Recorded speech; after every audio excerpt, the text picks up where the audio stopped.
Alors après avoir vu au titre 1 l'entreprise individuelle, on va voir au niveau du titre 2 l'entreprise sociétaire. Dans un premier temps, on va voir les généralités sur les sociétés. On examinera successivement l'acte juridique qui donne naissance à la société, puis la personnalité morale de celle-ci, et enfin, on essaiera de présenter une classification des sociétés. Alors, l'acte de société. Nous avons une définition qui est donnée par l'article 982 DOC, mais qui est devenue désuète, qui énonce que la société est un contrat par lequel deux ou plusieurs personnes mettent en commun leurs biens ou leur travail, ou tous les deux à la fois ont envie de partager le bénéfice qui pourra en résulter. On peut faire certaines critiques à l'égard de cet article, à savoir que la société, c'est plutôt une institution qu'un contrat. Nous avons actuellement une société unipersonnelle, à savoir la SARL associée unique. Et actuellement, il est interdit d'apporter son travail, c'est-à-dire son savoir-faire, c'est l'apport en industrie, comme contribution au capital de l'entreprise. La dernière remarque que je peux faire sur cet article, c'est qu'il parle de partager de bénéfices qui pourront en résulter. Il n'y a malheureusement pas que des bénéfices. On peut accuser des pertes, et donc le mot juste, c'est partager le résultat. On va étudier les conditions nécessaires à la validité du contrat de société, à savoir les conditions de forme et les conditions de fond, et puis les sanctions d'irrégularité et de constitution. On étudiera les conditions de fond nécessaires à la validité du contrat de société, puis les conditions de forme, et enfin les sanctions des irrégularités de constitution. Concernant les conditions de fond, on étudiera les règles communes à tous les contrats, puis les règles propres au contrat de société. Donc si on considère que le contrat de société, que la société est un contrat, donc elle est soumise aux règles communes à tous les contrats, à savoir le consentement qui doit exister, la capacité elle aussi qui doit exister, l'objet qui doit être possible et licite, la cause qui doit exister elle aussi et être licite. Pour ce qui est des règles propres au contrat de société, nous avons la première règle, c'est la pluralité d'associés, sauf pour la SARL unipersonnelle, où on n'est pas obligé d'avoir plusieurs associés, mais un seul associé.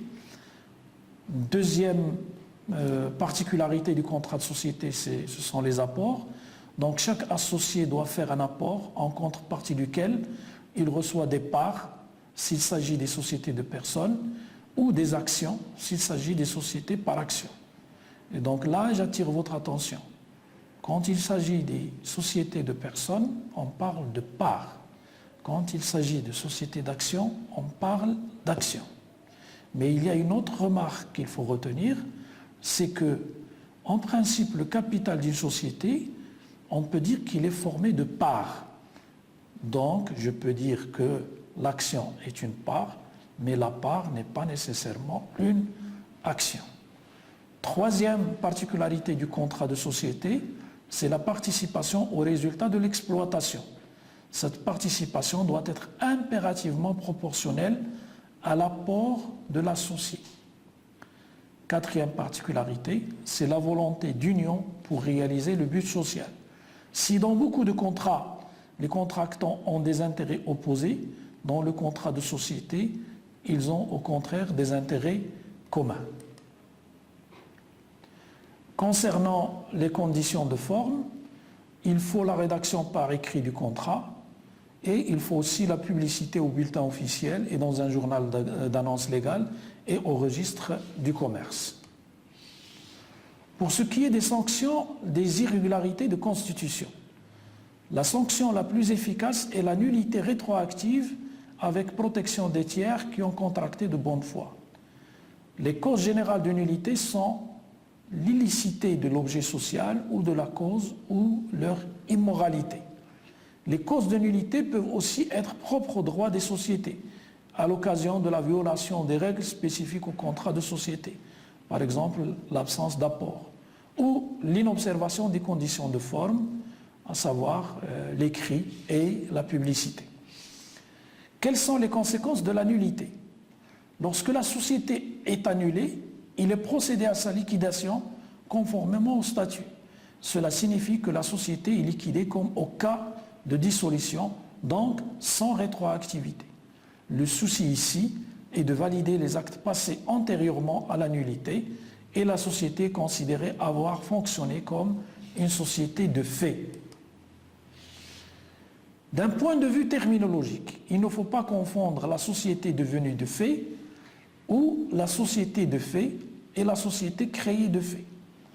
Alors que la première, c'est une société voulue comme telle, ayant donné lieu à un acte de société, mais qui a été annulé pour irrégularité de constitution, la société créée de fait est une situation où certaines personnes ne se préoccupent pas de définir leurs relations, mais se comportent comme des associés.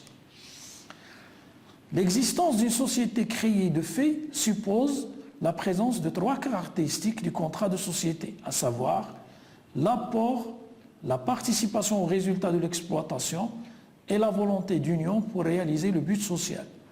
Ce n'est qu'une analyse faite a posteriori qui permet de découvrir le cas échéant ces éléments.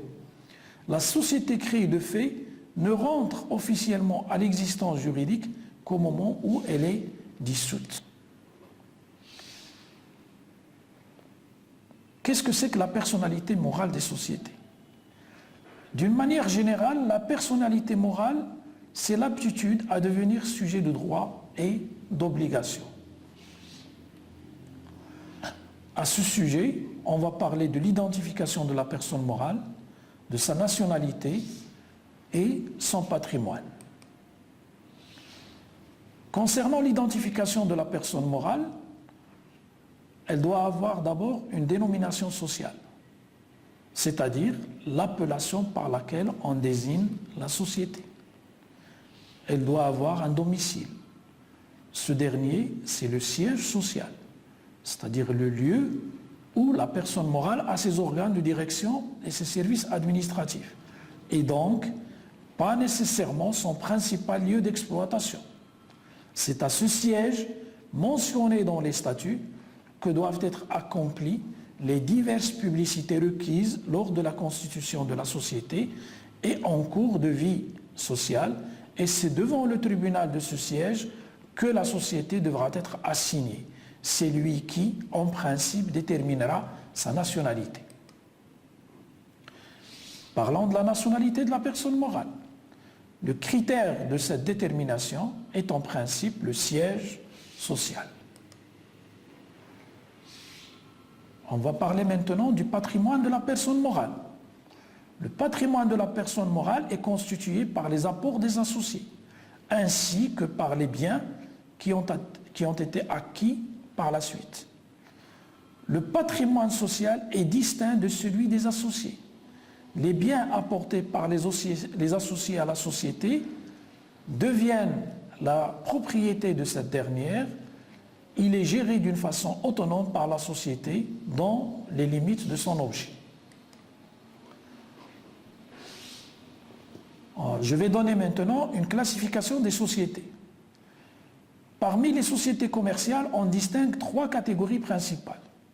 Nous avons les sociétés de personnes ou par intérêt, nous avons les sociétés de capitaux ou par action, et enfin nous avons la société à responsabilité mixte, qu'on dit communément mixte. Pourquoi? Parce qu'elle regroupe à la fois des particularités des sociétés de personnes et des particularités des sociétés de capitaux.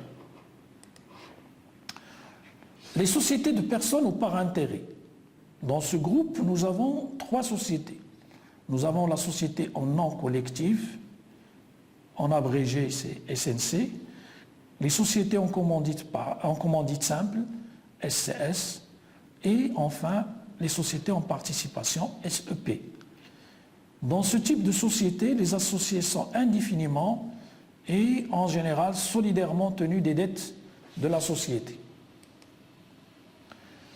Pour ce qui est des sociétés de capitaux, nous avons les sociétés anonymes qui sont très connues dans tout le monde et nous avons les sociétés en commandite par action qui sont tombées dans l'oubli.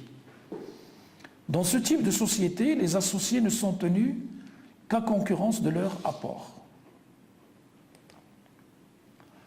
Et enfin, il y a la troisième catégorie, c'est-à-dire la société à responsabilité limitée, SARL. C'est une société à mi-chemin des sociétés de personnes et des sociétés de capitaux. Les associés se connaissent ici, mais ils ne sont engagés qu'à concurrence de leur apport dans le capital, à l'instar des SA.